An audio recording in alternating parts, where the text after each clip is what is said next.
Dengan mempelajari Sirah Nabawiyah, maka makin menambah kecintaan kepadanya. Semoga yang subscribe juga dimudahkan jalannya menuju surga. Silahkan tekan tombol like supaya postingan ini semakin tersebar. Dan tulis doa serta hajat pemirsa di kolom komentar. Semoga semakin banyak yang mengaminkan, maka semakin cepat terkabul. Nabi Sulaiman alaihi salam adalah manusia terkaya sepanjang sejarah kehidupan manusia di muka bumi.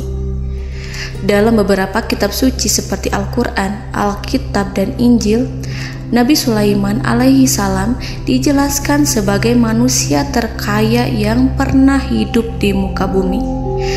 Tidak ada satupun manusia yang bisa mengalahkan total kekayaannya hingga hari kiamat tiba. Para arkeolog telah menemukan situs peninggalan sejarah Islam yang mengungkap total kekayaan Nabi Sulaiman alaihi salam.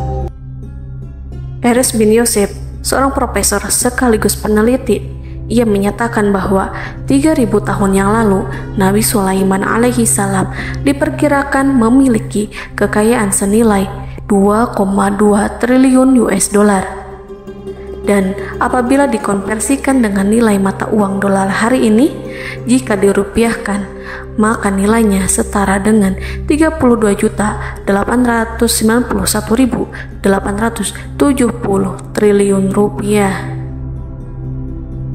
Profesor itu juga menjelaskan bahwa kekayaan Nabi Sulaiman alaihi salam berasal dari dua sumber,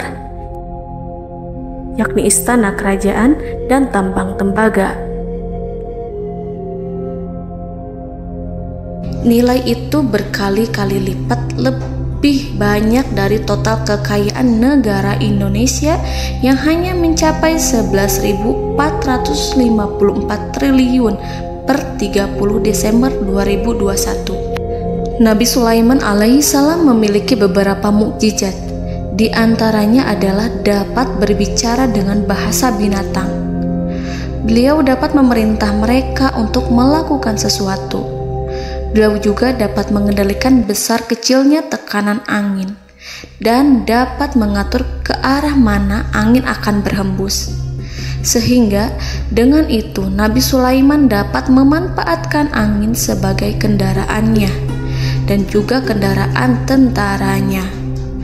Nabi Sulaiman juga bisa melunakkan besi dan membentuknya menjadi pakaian perang yang anti tusukan senjata tajam. Nabi Sulaiman juga memimpin para jin. Mereka tunduk dan patuh pada perintah Nabi Sulaiman alaihi salam. Tidak hanya setan, iblis laknatullah yang merupakan makhluk pembangkang dapat dibuat tunduk bertekuk lutut pada perintah-perintah Nabi Sulaiman. Nabi Sulaiman bisa melakukan teleportasi, yaitu berpindah dari suatu tempat ke tempat yang lain dalam waktu singkat. Peristiwa itu dibuktikan dengan pemindahan singgasana Ratu Balqis atas perintah Nabi Sulaiman. Nabi Sulaiman dikenal sebagai raja yang adil dan bijaksana. Nabi Sulaiman diberkahi kecerdasan yang luar biasa untuk menyatu padukan segenap kekuatan yang Allah berikan kepadanya. Ia mengelola dan membawa kerajaannya menjadi kekuatan raksasa yang tak terkalahkan di masanya dengan segenap kemampuan yang dimilikinya. Tentara Nabi Sulaiman adalah tentara terkuat di bumi tanpa ada yang menandingi. Pertanyaan mendasar yang muncul kali ini adalah dari mana sumber kekayaan dan kekuatan Nabi Sulaiman alaihi salam? Untuk mendapat jawaban dari pertanyaan itu, simak video ini sampai akhir. Sebelum itu, mari bantu channel ini terus berkembang dengan cara subscribe dan nyalakan tanda loncengnya. Berikan komentar yang positif dan berikan like serta share video ini. Bismillahirrahmanirrahim. Sungguh kami benar-benar telah menganugerahkan ilmu kepada Daud dan Sulaiman. Keduanya berkata, segala puji bagi Allah yang melebihkan kami dari kebanyakan hamba-hambanya yang mukmin. Sulaiman telah mewarisi Daud dan dia berkata, wahai manusia, kami telah diajari untuk memahami bahasa burung dan kami dianugerahi segala sesuatu. Sesungguhnya semua ini benar-benar karunia yang nyata. Quran Surat An-Naml ayat 15-16. Saudara-saudaraku yang dirahmati Allah, pada ayat di atas disebutkan bahwa Sulaiman telah mewarisi Daud. Nabi Sulaiman mewarisi Nabi Daud dalam sisi kenabian dan kekuasaan, bukan mewarisi harta, karena para nabi tidak mewariskan harta. Sebab sepeninggalan mereka, harta para nabi menjadi sedekah bagi orang-orang yang ada di sekitarnya, yaitu orang-orang fakir dan orang-orang yang membutuhkan. Dan harta para nabi tidak dikhususkan bagi kalangan keluarganya. Rasulullah Shallallahu Alaihi Wasallam bersabda, "Kami para nabi tidak mewariskan." Nabi Sulaiman mewarisi kenabian dari Nabi Daud. Ini adalah hal yang jelas. Allah telah memilihnya sebagai nabi dari Bani Israel. Begitu juga Allah telah memberinya kekuasaan kerajaan sehingga ia menjadi pemimpin Bani Israel. Barangkali sesuatu yang paling penting yang diwarisi oleh Nabi Sulaiman dari Nabi Daud adalah tradisi militer.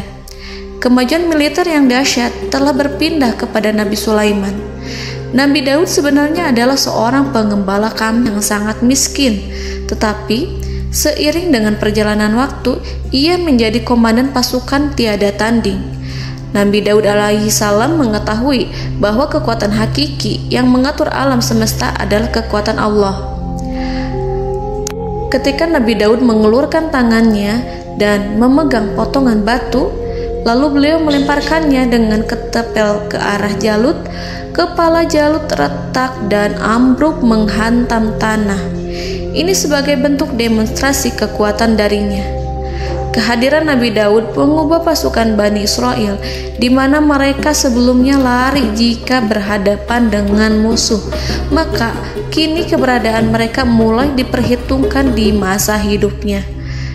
Nabi Daud mengalami peperangan yang sangat banyak, tapi Al-Quran tidak menceritakan secara terperinci. Hal itu dikarenakan karena Al-Quran adalah kitab dakwah di jalan Allah, bukan kitab sejarah. Al-Quran hanya menceritakan di dalam Al-Quran surat Shad ayat 20, "Dan kami kuatkan kerajaannya, kerajaan Daud." Ayat tersebut berarti bahwa Nabi Daud belum terkalahkan dalam peperangan yang diikutinya. Di samping dukungan yang Allah berikan kepadanya, juga pasukan dan rakyatnya, di mana mereka adalah orang-orang yang bertauhid, menyerahkan diri kepada Allah. Allah Subhanahu wa Ta'ala mengajarkan kepada Nabi Daud hal-hal yang menjadikan pasukannya memiliki keistimewaan yang dengannya mereka dapat mengalahkan pasukan-pasukan lain, pasukan-pasukan besar yang ada di bumi pada saat itu. Allah Subhanahu wa Ta'ala berfirman dalam surat Saba ayat 10, "Dan kami telah melunakkan besi untuknya." Baju besi mungkin akan menjadi masalah dalam benak kita. Ketika orang-orang yang berperang, baju besi cukup mengganggu gerakan mereka. Kita bisa membayangkan ketika ada dua orang berperang, salah satu dapat bergerak bebas, sementara yang lainnya tidak leluasa bergerak karena tertahan dengan pakaiannya. Namun, dengan kekuasaan Allah, Nabi Daud dapat melunakkan besi dan membuat baju besi yang ringan, yang mudah untuk digunakan. Ini adalah kemajuan penting yang Allah berikan kepada Nabi Daud dan tentaranya. Kemajuan itu kemudian diajarkan, diwariskan dan dimiliki oleh Nabi Sulaiman alaihi salam. Nabi Sulaiman memiliki pasukan dahsyat yang melebihi pasukan manapun di bumi saat itu, atau bahkan mungkin saat ini. Bahkan Allah menambahkan karunia-Nya kepada Nabi Sulaiman yang disebutkan dalam Al-Quran surat An-Naml ayat 16. Dan Sulaiman telah mewarisi Daud, dan dia berkata, "Wahai manusia, kami telah diberi pengertian tentang suara burung, dan kami diberi segala sesuatu.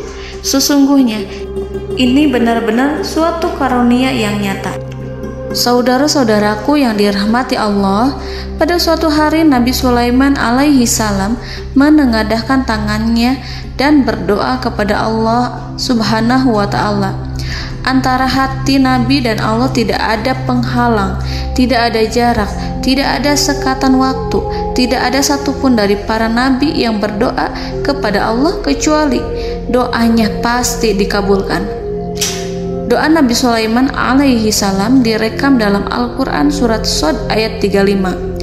Nabi Sulaiman berkata, "Ya Tuhanku, ampunilah aku, anugerahkanlah kepadaku kerajaan yang tidak dimiliki oleh seorang pun sesudahku." Nabi Sulaiman menginginkan dari Allah sesuatu kerajaan yang belum pernah diperoleh oleh siapapun setelahnya. Allah Subhanahu wa ta'ala mengabulkan doa Nabi Sulaiman dan memberinya kerajaan tersebut. Nabi Sulaiman mewarisi kekuasaan, kenabian, hikmah ilmu dari Nabi Daud alaihi salam. Orang-orang menyebut Nabi Sulaiman Al-Hakim, Sulaiman yang bijaksana. Kebijaksanaan Nabi Sulaiman tidak terbatas pada keadilannya di tengah-tengah manusia dan juga kasih sayangnya kepada mereka. Namun, kebijaksanaan Nabi Sulaiman juga berlaku di kalangan burung dan binatang lainnya. Nabi Daud juga mengenal bahasa burung, tetapi Nabi Sulaiman dapat berbicara dengan bahasa burung. Bahkan, ia dapat menggantikannya sebagai pembantunya. Ketika Nabi Daud bertasbih di gunung, burung-burung serta binatang buas ikut bertasbih bersamanya. Bahkan angin pun berhenti untuk mendengarkan tasbih itu. Sedangkan Nabi Sulaiman alaihi salam, Allah Subhanahu wa ta'ala memberinya karunia lebih dari itu, di mana binatang-binatang buas tunduk padanya, begitu juga angin dan burung. Saudara-saudaraku yang dirahmati Allah, Nabi Sulaiman alaihi salam mampu mendengarkan bisikan semut yang berbicara kepada sesama mereka. Bahkan ia mampu memerintahkan semut tersebut sehingga semut itu menjadi taat pada perintahnya. Pasukan Nabi Sulaiman memiliki kekuatan yang sangat dahsyat. Belum pernah ada di dunia ini satu pasukan pun yang memiliki kekuatan seperti itu. Kekuatan Nabi Sulaiman berasal dari beberapa kombinasi yang sangat mengagumkan, sehingga karenanya ia tidak dapat tertandingi. Kekuatan itu terdiri dari manusia, binatang-binatang, jin, dan lain sebagainya. Kita mengetahui bahwa jin adalah makhluk Allah dan manusia tidak mampu melihatnya atau menghadirkannya atau meminta pertolongan kepadanya. Sedangkan Nabi Sulaiman telah diberi Allah suatu kemampuan untuk menundukkan jin, memperkerjakan mereka sebagai tentara di tengah-tengah peperangan. Bahkan ia mampu menjadikan mereka sebagai pekerja-pekerja kasar di kerajaannya saat tidak ada peperangan.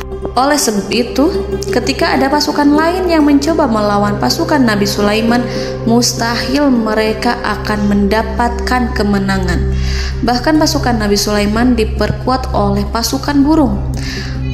Burung di pasukan Nabi Sulaiman memerankan tugas penting, yaitu menjadi agen intelijen. Kita mengetahui bahwa peranan informasi saat peperangan adalah hal yang penting.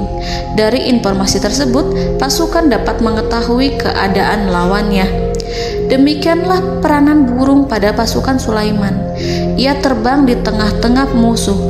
Kemudian, ia kembali kepada Nabi Sulaiman untuk menyampaikan berita tentang keadaan lawannya. Di samping jin dan burung, Allah juga menundukkan angin untuk Nabi Sulaiman. Nabi Sulaiman dapat memerintahkan angin dan ia mampu untuk menaiki angin tersebut. Dalam Al-Quran surat Shad ayat 36-40, Allah Subhanahu wa ta'ala berfirman, "Kami tundukkan kepada angin yang berhembus dengan baik menurut kemana saja yang dikehendaki Sulaiman. Dan kami tundukkan pula kepadanya setan-setan, semuanya ahli bangunan dan penyelam, dan setan yang lain yang terikat dalam belenggu. Inilah anugerah kami, maka berikanlah kepada orang lain atau tahanlah untuk dirimu tanpa perhitungan, dan sesungguhnya dia mempunyai kedudukan yang dekat pada sisi kami dan tempat kembali yang baik." Saudara-saudaraku yang dirahmati Allah, Allah Subhanahu wa Ta'ala juga memberikan kemampuan yang tak seorang pun dari para nabi mendapatkannya, yaitu kemampuan untuk memerintah setan. Setan adalah salah satu bagian dari jin. Ia adalah kelompok yang celaka dari bangsa jin. Kelompok ini sebenarnya tidak mampu dikuasai oleh manusia. Bahkan jin yang soleh tidak dapat mengatur setan. Adapun Nabi Sulaiman, Allah telah memberinya kekuasaan untuk menundukkan setan dan mempekerjakannya, bahkan mengikatnya dengan rantai serta menghukumnya jika ia menentang pada perintahnya. Setan membangun untuk Sulaiman istana-istana, patung-patung dan alat-alat perang. Bahkan setan-setan itu menyelam ke dasar lautan untuk mengeluarkan permata dan yakut untuk Sulaiman. Jika di antara setan yang menentang perintahnya, maka Nabi Sulaiman alaihi salam mengikatnya dengan rantai. Ini semua menunjukkan kekayaan Nabi Sulaiman dan kekuasaannya, di mana ia mampu mengatur banyak makhluk di bumi ini. Tentu saja, kemampuan itu semua adalah atas izin dari Allah Subhanahu wa Ta'ala sebagai mukjizat darinya. Allah Subhanahu wa Ta'ala berfirman dalam Al-Quran surat Saba ayat 12, dan sebagian dari jin adalah yang bekerja di hadapannya di bawah kekuasaannya dengan izin Tuhannya, dan siapa yang menyimpang di antara mereka dari perintah kami, maka kami rasakan kepadanya azab neraka yang apinya menyala-nyala. Para jin itu membuat untuk Sulaiman apa yang dikehendakinya, dari gedung-gedung yang tinggi, patung-patung, dan piring-piring yang besarnya seperti kolam, atau periuk yang tetap berada di atas tungku. Saudara-saudaraku yang dirahmati Allah, Nabi Sulaiman yang bijaksana adalah penguasa yang tak tertandingi di muka bumi. Meskipun memperoleh nikmat-nikmat khusus yang agung itu yang Allah berikan kepada Sulaiman, beliau tetap menunjukkan dirinya sebagai manusia yang paling banyak berzikir kepada Allah dan manusia yang paling banyak bersyukur di zamannya. Saudara-saudaraku yang dirahmati Allah, sebagaimana Allah Subhanahu wa Ta'ala memberikan nikmat kepada ayahnya Nabi Daud alaihi salam, di mana ia mampu melunakkan besi, dan Allah mengajarinya bagaimana cara mencairkan besi, maka Nabi Sulaiman alaihi salam dapat memanfaatkan tembaga yang cair untuk peperangan. Dan juga di saat perdamaian, pada saat peperangan, beliau mencampur tembaga dengan besi dan menjadikannya perunggu. Mereka menggunakan senjata-senjata perunggu dalam peperangan seperti pedang, baju besi, dan juga pisau. Senjata-senjata ini adalah senjata yang paling kuat pada saat itu. Sedangkan di saat damai, tembaga digunakan untuk membuat bangunan, perhiasan, dan sebagainya. Meskipun Nabi Sulaiman mendapatkan nikmat yang besar dan karunia yang khusus, Allah Subhanahu wa Ta'ala mengujinya dengan suatu ujian yang dahsyat. Ujian yang akan selalu datang kepada seorang hamba yang soleh. Ketika hamba itu mendapatkan kedudukan besar, maka ujiannya pun menjadi besar.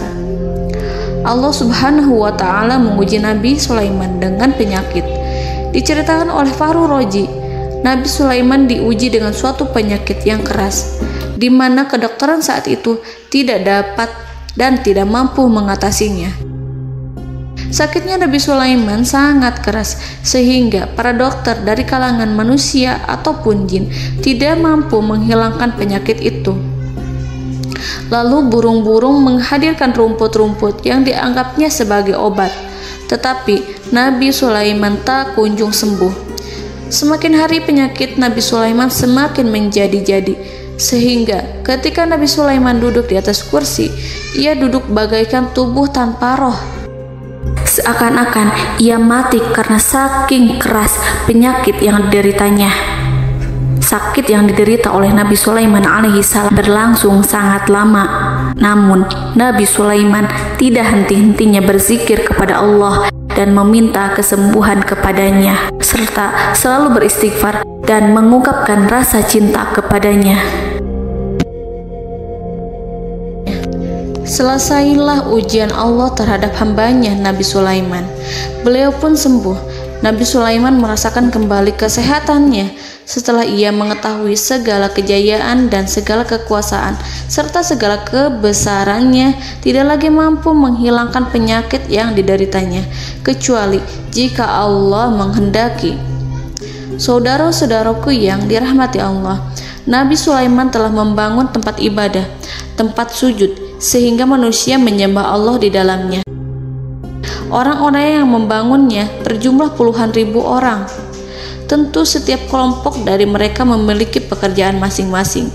Di antara mereka ada yang mencairkan tembaga, di antara mereka ada yang tukang pahat, ada yang tukang ukir, ada yang membelah batu, ada yang memotong kayu, ada yang mendatangkan rumput-rumput dari Libanon, ada yang mendatangkan emas dan menjadikannya lempengan-lempengan yang mengkilat untuk menutupi kayu serta untuk melapisi dinding-dinding. Bahkan golongan jin pun membantu membangun tempat tersebut, tentu dengan perintah dan bimbingan Nabi Sulaiman. Mereka membuat patung-patung yang besar, membuat bejana yang besar untuk tempat makan para tentara dan pekerja, yaitu bejana seperti gunung. Karena saking berat dan besarnya, mereka juga membuat tempat-tempat minum yang besarnya seperti kolam. Nabi Sulaiman mengawasi para pekerjanya dan juga mengurusi masyarakatnya, di mana beliau mengenali problem mereka dan berusaha memecahkannya. Beliau juga mengawasi pasukan dari kalangan binatang dan burung. Beliau mengetahui apabila ada satu di antara mereka yang tidak datang, kemana ia pergi serta mengapa ia pergi. Nabi Sulaiman menguasai pengetahuan itu semua.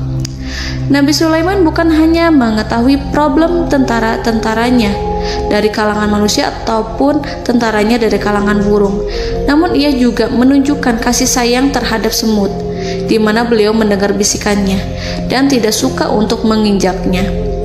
Nabi Sulaiman selalu menundukkan kepalanya ke bumi sebagai bentuk rasa rendah diri dan syukur kepada Allah. Pada suatu hari, Nabi Sulaiman alaihi salam berjalan di depan tentaranya dan tiba-tiba ia mendengar suara semut yang berkata kepada temannya dari kalangan semut. Hal itu terekam dalam Al-Quran surat An-Naml ayat 18-19. Wahai semut-semut, masuklah ke dalam sarang-sarangmu agar kamu tidak terinjak oleh Sulaiman dan tentaranya, sedangkan mereka tidak menyadarinya. Nabi Sulaiman alaihi salam tersenyum mendengar itu dan ia berdoa, "Ya Allah, ya Tuhanku, berilah aku ilham untuk tetap mensyukuri nikmat-Mu yang telah Engkau anugerahkan kepadaku dan kepada kedua orang ibu bapakku, dan untuk mengerjakan amal soleh yang Kau ridhoi, dan masukkanlah aku ke dalam rahmat-Mu, ke dalam golongan hamba-hamba-Mu yang soleh." Saudara-saudaraku yang dirahmati Allah, meskipun Nabi Sulaiman mendapatkan kekuasaan dan memiliki tentara yang besar, namun beliau menunjukkan kasih sayang terhadap bangsa semut. Beliau mendengarkan bisikannya dan melihat semut yang ada di depannya. Oleh karena itu, tak mungkin baginya untuk menginjak golongan semut itu. Nabi Sulaiman bersyukur kepada Allah telah memberinya nikmat, yaitu nikmat rahmat dan kasih sayang. Di samping itu, Nabi Sulaiman alaihi salam adalah orang paling kaya di dunia. Istananya terbuat dari kayu gaharu yang memiliki wangi harum. Istananya terbuat dari emas yang terkadang dari kristal. Beliau juga memiliki kursi besar yang terbuat dari emas dan permata. Istana Nabi Sulaiman merupakan istana yang paling besar di dunia. Nabi Sulaiman menggunakan pakaian dari emas dan permata. Meskipun demikian, Nabi Sulaiman tetap menunjukkan sebagai hamba yang berserah diri dan rendah diri di hadapan Allah Subhanahu wa Ta'ala. Nabi Sulaiman yang merendahkan diri di hadapan Allah, ia selalu sujud kepada Allah, sebagaimana ayahnya yang selalu bertasbih pada Allah. Nabi Sulaiman selalu melantunkan lagu-lagu cinta ilahi dan hanya memuji Allah Subhanahu wa Ta'ala. Pada suatu hari, Nabi Sulaiman alaihi salam mengeluarkan perintah kepada pasukannya untuk bersiap-siap. Kemudian, Nabi Sulaiman keluar dan memeriksa pasukannya satu demi satu. Kelompok yang pertama adalah kelompok manusia. Nabi Sulaiman memperhatikan kesiapan mereka. Lalu Nabi Sulaiman mengeluarkan perintah-perintah kepada mereka. Kemudian Nabi Sulaiman memeriksa kelompok jin dan menyampaikan perintahnya kepada mereka. Beliau memenjarakan jin yang tampak bermalas-malasan saat bekerja. Lalu beliau memeriksa binatang dan berkata kepada mereka, apakah mereka sudah makan dengan baik? Apakah mereka tidur dengan nyenyak? Apakah ada yang mengadu pada mereka, misalkan karena penyediaan makanan yang tidak layak? Apakah ada di sana yang sakit dan lain sebagainya? Ketika Nabi Sulaiman merasa puas dengan semuanya, Nabi Sulaiman memasuki tenda tempat berkumpulnya para burung. Nabi Sulaiman alaihi salam kemudian memasuki tenda tersebut, mengamati keadaan di sekitarnya, sehingga beliau mengetahui bahwa ada satu burung yang tidak hadir, yaitu burung hudhud. Mengapa aku tidak melihat burung hudhud? Burung-burung yang lain tampak terdiam sebagai penghormatan, dan mereka mendengarkan apa yang akan dikatakan pemimpin mereka. Nabi Sulaiman mengarahkan pandangannya pada semua burung dan tidak menemukan burung hudhud di antara mereka. Tak seekor burung pun yang mengetahui keberadaannya. Burung hudhud absen pada apel wajib kali ini. Nabi Sulaiman mulai menampakkan kemarahannya. Tiba-tiba, seekor burung kecil memberanikan diri untuk berkata kepada Nabi Sulaiman, "Wahai Nabi yang mulia, seharusnya hudhud ada bersamaku kemarin untuk melaksanakan tugas penyelidikan. Ia adalah pemimpin misi itu. Namun, burung hudhud belum datang. Oleh karena itu, aku tidak pergi bersamanya." Burung itu tampak gemetar. Nabi Sulaiman mengetahui bahwa hudhud tidak hadir dan tak seorang pun mengetahui kemana ia pergi. Burung hudhud pergi tanpa izin terlebih dahulu. Dalam keadaan marah, Nabi Sulaiman berkata, "Sungguh aku benar-benar akan mengazabnya dengan azab yang sangat keras, atau benar-benar menyembelihnya, kecuali jika ia benar-benar datang kepadaku dengan alasan yang jelas."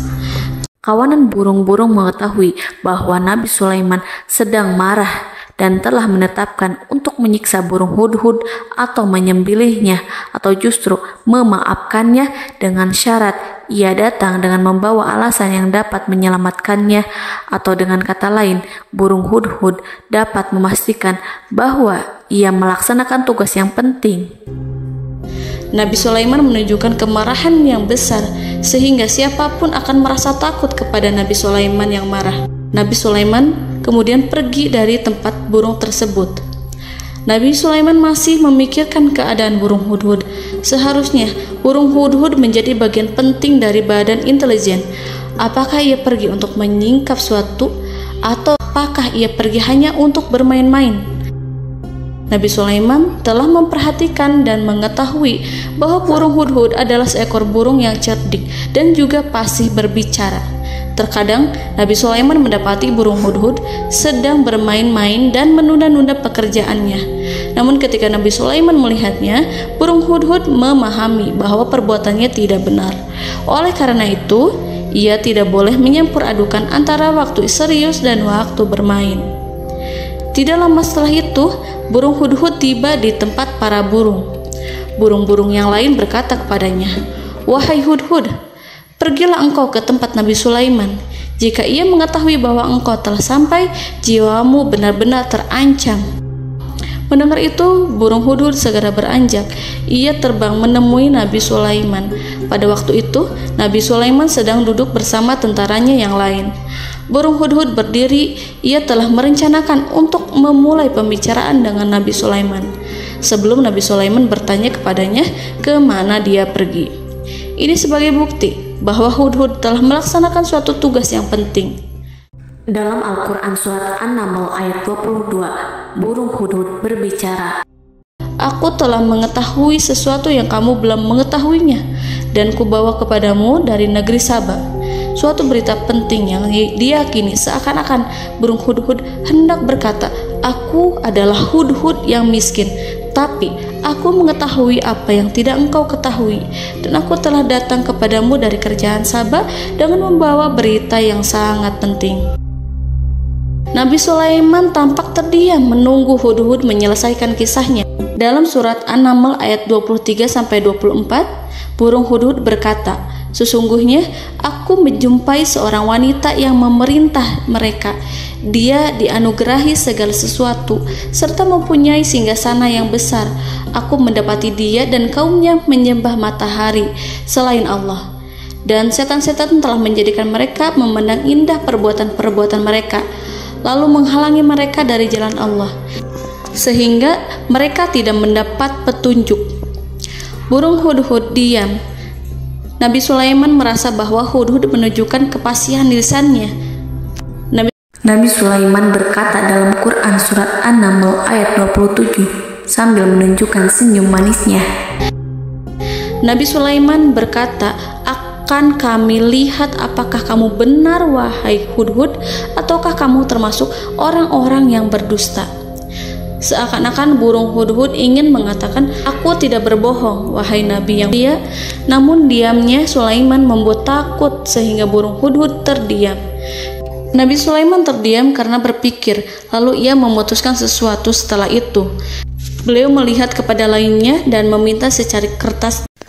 Nabi Sulaiman menulis surat singkat dan menyerahkannya kepada hudhud serta memerintahkan kepadanya seperti yang dikatakan dalam Quran surat An-Naml ayat 28. "Pergilah dengan membawa suratku ini, lalu jatuhkanlah kepada mereka, kemudian berpalinglah dari mereka, lalu perhatikanlah apa yang mereka bicarakan." Al-Quranul Karim hanya menceritakan dalam Quran surat An-Naml bagaimana perginya hudhud dan bagaimana ia menyerahkan surat itu. Lalu Al-Quran langsung menyebut keadaan kerajaan Balqis yang saat itu sedang membaca surat di depan para pembesar kerajaan dan para menterinya. Dalam Al-Quran surat An-Naml ayat 29-31 berkatalah Balqis, "Wahai pembesar-pembesar, sesungguhnya telah dijatuhkan kepadaku sebuah surat yang mulia. Sesungguhnya surat ini dari Sulaiman, dan sesungguhnya isinya dengan menyebut nama Allah yang Maha Pengasih lagi Maha Penyayang, bahwa janganlah kalian berlaku sombong terhadapku, dan datanglah kepadaku sebagai orang yang berserah diri." Saudara-saudaraku yang dirahmati Allah, dalam surat tersebut Nabi Sulaiman menyebutkan supaya mereka menyerahkan diri dan tunduk kepada perintah Nabi Sulaiman. Nabi Sulaiman memerintahkan agar mereka meninggalkan penyembahan terhadap matahari. Nabi Sulaiman tidak mempersoalkan akidah mereka dan tidak memuaskan mereka dengan apapun. Nabi Sulaiman hanya memerintahkan bahwa ia berada di atas kebenaran. Bukankah ia didukung kekuatan yang berlandaskan keyakinan yang dimilikinya?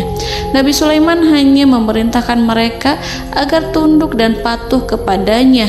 Ratu Sabak menyampaikan surat tersebut di tengah-tengah kaumnya. Dalam Quran surat An-Naml ayat 32 dijelaskan, "Dan berkatalah Balqis, wahai para pembesar, berilah aku pertimbangan dalam urusanku ini.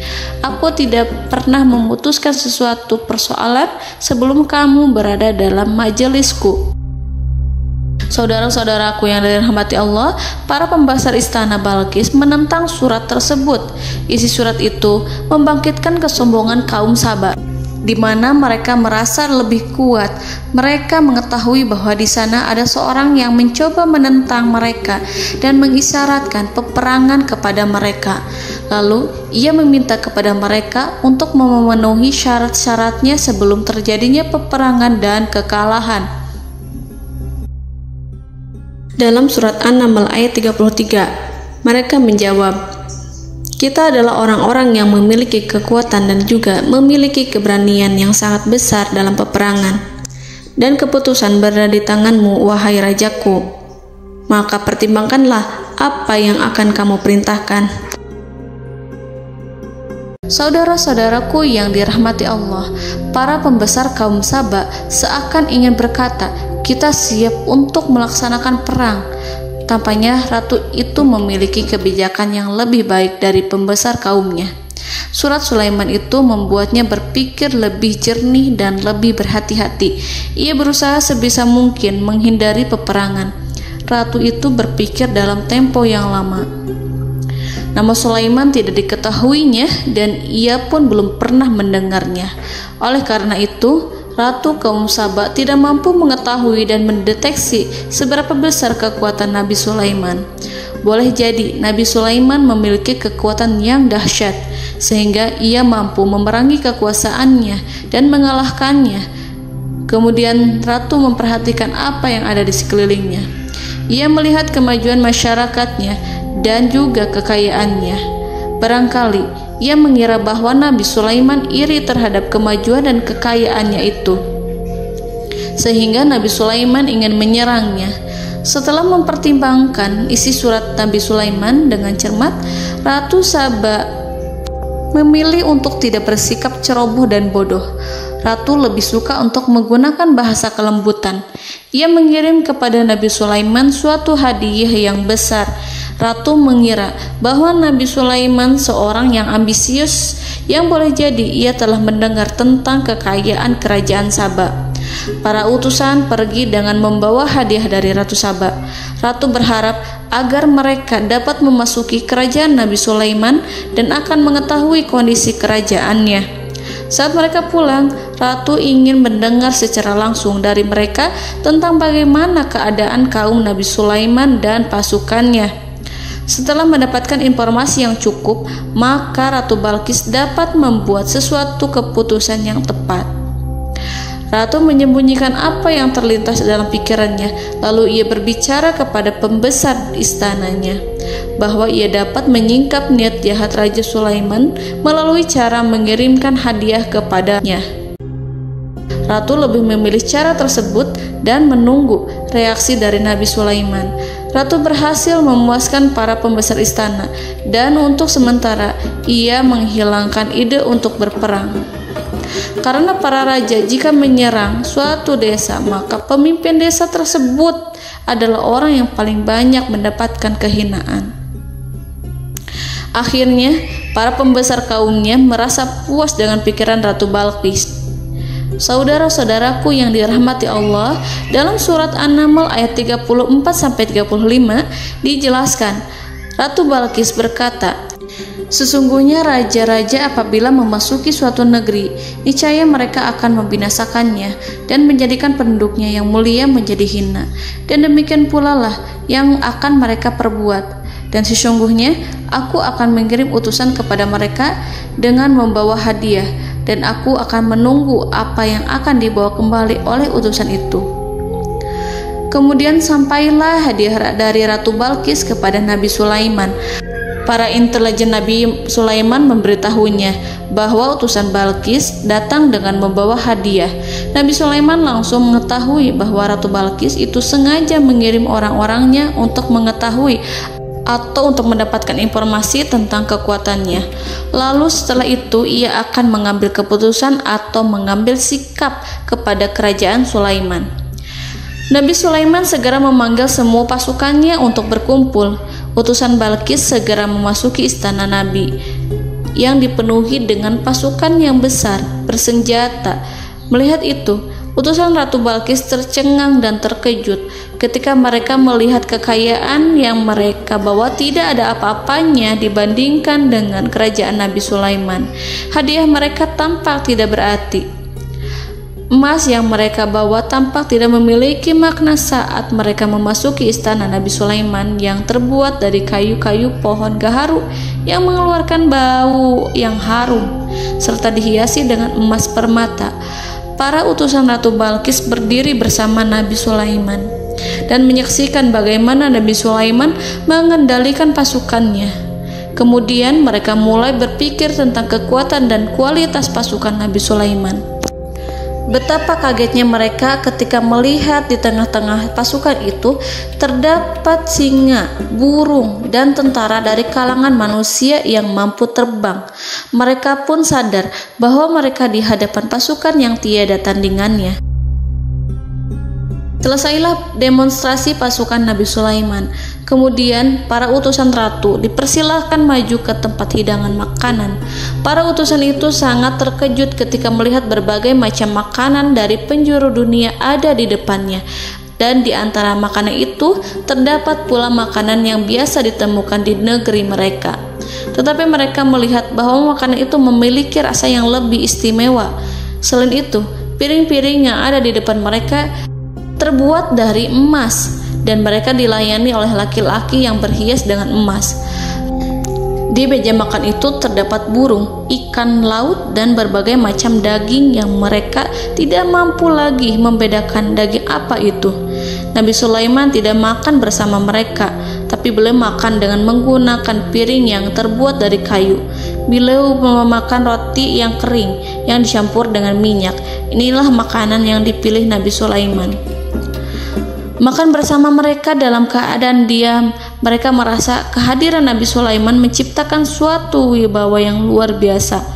Selesai perjamuan itu, lalu dengan sangat malu mereka menyerahkan hadiah dari Ratu Balqis kepada Nabi Sulaiman. Hadiah itu berupa emas yang bagi mereka hadiah itu sangat bernilai tinggi. Tapi di sini hadiah itu tampak kecil di hadapan kekayaan Nabi Sulaiman yang sangat mengagumkan. Nabi Sulaiman memperhatikan hadiah dari Ratu Balqis itu dan berkata dalam Quran surat An-Naml ayat 36, "Maka apa yang diberikan Allah kepadaku lebih baik daripada apa yang diberikannya kepadamu, tetapi kamu merasa bangga dengan hadiahmu." Saudara-saudaraku, Raja Sulaiman menyingkap dengan kata-katanya yang singkat itu penolakannya terhadap hadiah mereka. Ia memberitahu utusan itu bahwa ia tidak menerima hadiah tersebut. Ia tidak merasa puas dengan hadiah itu. Yang membuatnya puas hanyalah, janganlah kalian berlaku sombong terhadapku dan datanglah kepadaku sebagai orang-orang yang berserah diri. Lalu Nabi Sulaiman berkata kepada mereka dengan pelan. Hal itu diabadikan dalam Al-Quran surat An-Naml ayat 37. "Kembalilah kepada mereka, sungguh kami akan mendatangi mereka dengan bala tentara yang mereka tidak kuasa melawannya. Dan pasti kami akan mengusir mereka dari negara itu, yaitu negeri Saba, dengan terhina. Dan mereka akan menjadi tawanan-tawanan yang hina." Saudara-saudaraku yang dirahmati Allah, Nabi Sulaiman kemudian meninggalkan para utusan ratu setelah terlebih dahulu mengancam mereka. Para utusan itu berharap agar Nabi Sulaiman mau menunggu kunjungan Ratu Balqis yang akan membawa misi perdamaian. Akhirnya, sampailah para utusan Ratu Balqis ke negeri Saba. Mereka segera menuju istana sang ratu. Mereka memberitahu bahwa negeri mereka ada di ujung tanduk. Mereka menceritakan kepada ratu tentang kekuatan Nabi Sulaiman dan tidak mungkin bagi mereka mampu melawannya. Mereka meyakinkan Ratu Balqis bahwa ia harus mengunjunginya dan melihat sendiri bagaimana kebesaran kerajaan Nabi Sulaiman. Kemudian Ratu Balqis menyiapkan dirinya untuk pergi menuju kerajaan Nabi Sulaiman. Nabi Sulaiman duduk di kursi kerajaan di tengah-tengah para pembesarnya dan para menterinya, serta para komandan pasukannya. Beliau berpikir tentang sosok Balqis. Nabi Sulaiman mengetahui bahwa Balqis menuju tempatnya. Balqis dikelilingi rasa takut. Nabi Sulaiman berpikir sejenak tentang bagaimana matahari disembah. Ia memikirkan bagaimana informasi yang diterima oleh intelijennya tentang kemajuan kerajaan Balqis dalam bidang kesenian dan ilmu pengetahuan. Nabi Sulaiman bertanya kepada dirinya sendiri, apakah kemajuan menjadi penghalang untuk mengetahui kebenaran? Apakah ratu itu senang dengan kekuatan yang dicapainya? Dan ia membayangkan bahwa kekuatannya adalah segalanya. Dengan kemajuan yang dimilikinya, Nabi Sulaiman ingin membuat kejutan agar ratu mengetahui bahwa Islam yang diyakini oleh Nabi Sulaiman adalah satu-satunya yang mampu mendatangkan kemajuan dan kekuatan yang hakiki, sehingga ia dapat membandingkan antara keyakinannya dalam menyembah matahari beserta kemajuan yang dicapainya dengan keyakinan Nabi Sulaiman beserta kemajuan yang diraihnya. Saudara-saudaraku yang dirahmati Allah, para mata-mata Nabi Sulaiman telah memberitahunya bahwa hal yang sangat disegani dan dikagumi oleh kaum Balqis adalah kerajaan Saba, yaitu singgasana Ratu Balqis. Singgasana itu terbuat dari emas dan batu delima. Singgasana tersebut dijaga oleh penjaga yang sangat disiplin, di mana mereka tidak pernah lalai sedikit pun. Oleh karena itu, sangat tepat apabila Nabi Sulaiman menghadirkan singgasananya di sini, di kerajaannya. sehingga ketika ratu tiba, maka ia dapat duduk di atasnya. Nabi Sulaiman ingin membuat kejutan kepadanya dan menunjukkan bahwa kemampuannya tersebut yang berlandaskan pada keislaman. Nabi Sulaiman melakukan yang demikian itu dengan harapan agar si ratu tunduk kepadanya. Ide itu terlintas dalam diri Nabi Sulaiman. Lalu ia mengangkat kepalanya dan menoleh kepada anak buahnya. Hal itu diabadikan dalam Quran Surat An-Naml ayat 38. Wahai para pembesar, siapakah di antara kamu sekalian yang sanggup membawa singgasananya kepadaku sebelum mereka datang kepadaku sebagai orang-orang yang berserah diri? Saudara-saudaraku, perhatikanlah ungkapan pikiran Nabi Sulaiman tersebut. Semua pemikirannya berkisar tentang keislaman para penyembah matahari, tentang bagaimana beliau dapat memberikan petunjuk kepada mereka di jalan Allah. Yang pertama menjawab pertanyaan Nabi Sulaiman adalah jin Ifrit. Dalam Quran Surat An-Naml ayat 39, berkatalah Ifrit yang cerdik dari golongan jin, "Aku akan datang kepadamu dengan membawa singgasana itu sebelum kamu berdiri dari tempat dudukmu. Sesungguhnya aku benar-benar kuat untuk membawanya, lagi dapat dipercaya." Nabi Sulaiman berdiri dari tempat duduknya. Setelah 1 jam atau 2 jam, jin itu berjanji kepadanya untuk menghadirkan singgasana Balkis. Sebelum itu, istana Nabi Sulaiman di Palestina, sedangkan istana Balkis terletak di Yaman. Antara singgasana tersebut dengan singgasana Nabi Sulaiman berjarak lebih dari ribuan mil. Barangkali pesawat yang cepat sekalipun yang kita kenal hari ini tidak akan mampu membawa dan mendatangkan istana itu dalam waktu 1 jam. Tetapi masalahnya di sini, berhubung dengan kekuatan jin yang serba misterius, Nabi Sulaiman tidak mengomentari sedikit pun terhadap apa yang dikatakan oleh Ifrit. Nabi Sulaiman tampak menunggu tanggapan lain yang mampu menghadirkan singgasana Balkis yang lebih cepat dari jin Ifrit. Nabi Sulaiman menoleh kepada seorang yang di sana, yang duduk di atas naungan.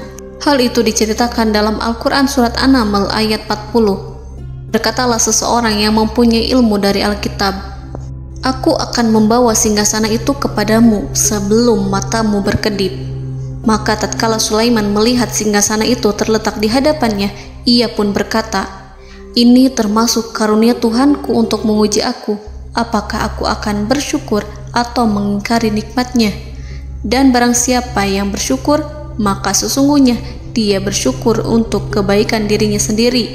Dan barang siapa yang ingkar, maka sesungguhnya Tuhanku maha kaya lagi maha mulia." Saudara-saudaraku, belum lama seseorang yang mempunyai ilmu dari Alkitab menyatakan kalimatnya, sehingga singgasana itu tiba-tiba ada di depan Nabi Sulaiman, yang mampu menghadirkan singgasana itu lebih cepat dari kedipan mata. Al-Quranul Karim tidak menyingkap kepribadian seseorang yang menghadirkan singgasana itu. Al-Quran hanya menggarisi bahwa orang itu mempunyai ilmu dari Alkitab. Al-Quran tidak menjelaskan kepada kita apakah ia seorang malaikat ataukah manusia ataukah jin. Al-Quran sengaja tidak menyingkap hakikat kitab yang dimaksud. Saudara-saudaraku yang dirahmati Allah, setelah melihat singgasana itu, Nabi Sulaiman bersyukur kepada Allah. Ia mulai memperhatikan singgasana sang ratu. Singgasana tersebut merupakan simbol pembangunan dan juga kemajuan, tetapi tampaknya ia hanya sesuatu yang biasa saja jika dibandingkan dengan kekuasaan dan kebesaran ciptaan yang dibuat oleh manusia dan jin di kalangan istana Nabi Sulaiman. Nabi Sulaiman memikirkan dalam tempo yang sangat lama singgasana Ratu Balkis itu. Kemudian beliau memerintahkan agar singgasana itu diperbaiki, sehingga saat Ratu Balkis datang, dia akan mengujinya. Apakah Ratu Balkis dapat mengenali singgasananya ataukah tidak? Dalam Al-Quran Surat An-Naml ayat 41, Nabi Sulaiman berkata, "Ubahlah baginya singgasananya, maka kita akan melihat apakah dia mengenal ataukah dia termasuk orang-orang yang tidak mengenalnya." Saudara-saudaraku yang dirahmati Allah, Nabi Sulaiman memerintahkan agar dibangun istana yang akan digunakan untuk menyambut Ratu Balkis. Nabi Sulaiman memilih tempat di laut, dan ia memerintahkan agar dibangun suatu istana di mana sebagian besarnya terdiri dari air laut. Nabi Sulaiman memerintahkan agar lantainya itu terbuat dari kaca yang tebal dan kuat, sehingga orang-orang yang berjalan di atas istana itu akan dapat melihat di bawahnya ada ikan-ikan berwarna-warni yang berenang-renang. Dan mereka akan melihat rumput-rumput laut yang bergerak-gerak. Akhirnya, selesailah pembangunan istana itu. Saking bersihnya kaca lantainya, sehingga tampak di sana tidak ada kaca. Burung hudhud memberitahu Nabi Sulaiman bahwa Balqis telah sampai dekat kerajaannya. Kemudian Ratu Balqis datang. Al-Quran tidak menyebutkan keadaan Nabi Sulaiman saat menyambut Balqis, namun Al-Quran menunjukkan dua sikap Ratu Balqis. Yang pertama, bagaimana sikap Balqis ketika pertama kali melihat singgasananya yang datang mendahuluinya, padahal ia telah meninggalkan pengawalannya untuk tetap setia menjaga singgasananya itu. Keadaan kedua adalah keadaan di depan istana yang dibangun untuk penyambutan Balqis. Istana itu penuh dengan permata yang berenang-renang di bawahnya ikan-ikan. Dalam Quran Surat An-Naml ayat 42 dijelaskan, dan ketika Balqis datang, ditanyakanlah kepadanya, "Serupa inikah singgasanamu?" Balqis menjawab, "Seakan-akan singgasana ini adalah singgasanaku. Kami telah diberi pengetahuan sebelumnya, dan kami adalah orang-orang yang berserah diri." Saudara-saudaraku, pada dialek di atas, Balqis melihat singgasananya dan ia tercengang saat mengetahui bahwa itu adalah singgasana miliknya. Namun kemudian ia mulai ragu karena melihat tidak sepenuhnya itu singgasana miliknya. Jika itu benar-benar miliknya, lalu bagaimana ia datang mendahuluinya? Dan bila bukan singgasananya, maka bagaimana Sulaiman dapat meniru sepersis dan seteliti itu? Padahal Sulaiman tidak pernah sekalipun ke kerajaannya. Nabi Sulaiman berkata saat melihat Balqis mengamati singgasananya, "Apakah ini singgasanamu?" Balqis terlihat sangat kebingungan, namun setelah itu ia menjawab, "Sepertinya benar." Nabi Sulaiman berkata, "Kami telah diberi ilmu sebelumnya dan kami sebagai orang-orang muslim." Saudaraku yang dirahmati Allah, melalui pertanyaan Nabi Sulaiman ingin mengisyaratkan kepada Balqis agar ia membandingkan antara keyakinannya beserta ilmu yang dicapainya dengan keyakinan Nabi Sulaiman yang muslim beserta pengetahuan yang telah diraihnya. Penyembahan terhadap matahari dan pencapaian ilmu yang dicapai oleh Ratu Balqis tanpa tidak ada apa-apanya dibandingkan dengan ilmu Nabi Sulaiman dan keislaman. Nabi Sulaiman telah mendahuluinya dalam bidang ilmu karena keislamannya. Karena itu, sangat mudah baginya untuk mengungguli Balqis dalam ilmu-ilmu yang lainnya. Demikianlah yang disyaratkan dalam pertanyaan Nabi Sulaiman kepada Ratu Balqis. Ratu Saba itu mengetahui bahwa ini adalah singgasananya, di mana singgasana itu datang lebih dahulu daripada dirinya.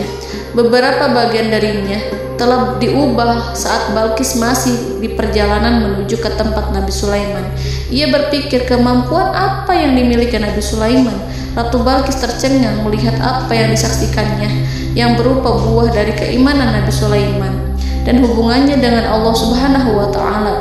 Sebagaimana Balqis juga tercengang ketika melihat kemajuan di bidang ilmu pembangunan, seni, dan ilmu-ilmu yang lainnya. Maka ia tidak lebih kagum lagi saat melihat hubungan yang kuat antara keislaman Nabi Sulaiman dengan ilmunya serta kemajuan yang diraihnya. Dalam Al-Quran Surat An-Naml ayat 43 dijelaskan, dan apa yang disembahnya selama ini selain Allah mencegahnya untuk melahirkan keislamannya, karena sesungguhnya ia terdahulu termasuk orang-orang yang kafir. Saudara-saudaraku yang dirahmati Allah, berguncanglah dalam benak Balqis ribuan hal ketika melihat keyakinan kaumnya runtuh di hadapan Nabi Sulaiman. Ia menyadari matahari yang disembahnya hanya merupakan ciptaan Allah, dan Allah lah yang menggerakkannya untuk hamba-hambanya. Lalu terbitlah matahari kebenaran dalam dirinya. Hatinya diterangi oleh cahaya baru yang tidak akan tenggelam seperti tenggelamnya matahari. Masa keislamannya hanya menunggu waktu. Ratu Balqis memilih waktu yang tepat untuk mengumumkan keislamannya. Allah Subhanahu wa Ta'ala berfirman dalam Quran Surat An-Naml ayat 44. Dikatakan kepadanya, masuklah ke dalam istana. Maka tatkala ia melihat lantai istana itu, dikiranya kolam air yang besar dan disingkapnya 2 betisnya. Berkatalah Sulaiman, sesungguhnya ia adalah istana licin yang terbuat dari kaca. Berkatalah Balqis, wahai Tuhanku, sesungguhnya aku telah berbuat zalim terhadap diriku dan aku berserah diri bersama Sulaiman kepada Allah Tuhan semesta alam. Saudara-saudaraku yang dirahmati Allah, dikatakan kepada Balqis, masuklah ke dalam istana. Ketika ia masuk, maka ia tidak menyaksikan adanya kaca, tetapi ia melihat air, sehingga ia mengira akan bersinggungan dengan air.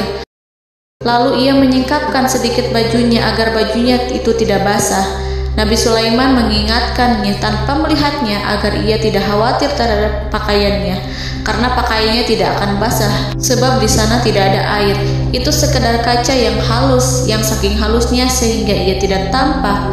Pada kesempatan itulah Balqis mengumumkan keislamannya yang mengakui kelalimannya, dan ia menyatakan menyerahkan diri kepada Nabi Sulaiman dan kepada Allah Tuhan semesta alam. Lalu kaumnya pun mengikutinya dan mereka memeluk Islam. Balqis menyadari ia berhadapan dengan penguasa yang terbesar di bumi dan Nabi Allah yang mulia.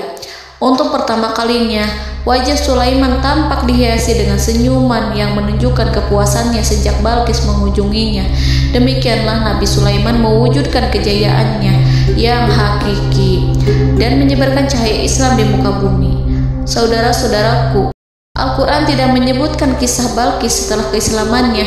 Para ahli tafsir mengatakan bahwa ia menikah dengan Nabi Sulaiman.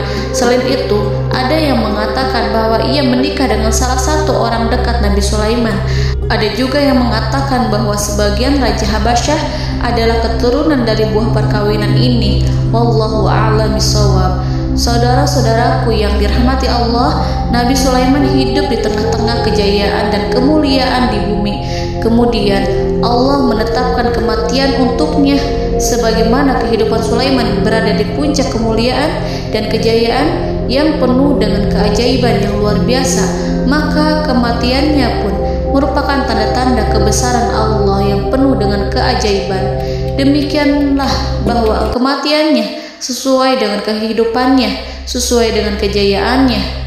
Allah berfirman tentang kematian Sulaiman di dalam Al-Quran Surat Saba ayat 14. Maka tatkala kami telah menetapkan kematian Nabi Sulaiman, tidak ada yang menunjukkan kepada mereka kematiannya itu kecuali rayap yang memakan tongkatnya. Maka tatkala ia telah tersungkur, tahulah jin bahwa kalau sekiranya mereka mengetahui yang gaib, tentulah mereka tidak akan tetap dalam siksa yang menghinakan. Saudara-saudaraku, kemampuan Nabi Sulaiman untuk menundukkan jin dan mempekerjakan mereka serta hubungan mereka dengan semua itu menimbulkan fitnah di tengah-tengah manusia dalam hal tertentu. Kematian Nabi Sulaiman merupakan batasan jawaban terhadap fitnah ini. Kami tidak mengetahui siapa yang mengklaim bahwa jin mengetahui hal yang gaib. Apakah itu setan yang terkutuk, atau jin yang bodoh, atau manusia yang tertipu? Kami tidak mengetahui siapa yang bertanggung jawab terhadap tersebarnya isu yang keliru ini. Yang kita ketahui adalah bahwa hal tersebut adalah mempengaruhi sebagian manusia dan jin. Barangkali manusia berkata kepada diri mereka, selama jin melakukan perbuatan yang luar biasa ini, maka apa gerangan yang menjadikan mereka tidak mengetahui hal yang gaib itu? Manusia itu lupa bahwa kunci kegaiban berada di tangan Allah. Masalah ilmu gaib tidak akan mampu dikuasai oleh jin dan manusia. Hanya Dia yang mengetahuinya, dan manusia diberitahu hanya sedikit sekali. Saudara-saudaraku yang dirahmati Allah, seakan-akan Allah telah merencanakan bahwa kematian Sulaiman bertujuan untuk menghancurkan pemikiran itu, yaitu pemikiran bahwa jin mengetahui hal-hal yang gaib. Jin bekerja untuk Nabi Sulaiman selama beliau hidup, dan tatkala beliau meninggal, maka tugas mereka menjadi bebas. Nabi Sulaiman meninggal tanpa diketahui oleh jin, sehingga mereka tetap bekerja untuk mereka, tetap mengabdi kepada Sulaiman. Seandainya mereka mengetahui hal yang gaib, niscaya mereka tidak akan meneruskan pekerjaan mereka. Saudara-saudaraku, pada suatu hari Nabi Sulaiman memasuki mihrabnya untuk itikaf ibadah dan beribadah kepada Allah. Tak seorang pun yang berani mengganggu khalwatnya. Mihrab Sulaiman terletak di puncak gunung dan dindingnya terbuat dari permata. Pada suatu hari, Nabi Sulaiman duduk bersandar pada tongkatnya dan ia tampak tenggelam dalam tafakur. Beliau berzikir pada Allah hingga rasa kantuk menguasainya. Lalu setelah itu malaikat maut menemuinya.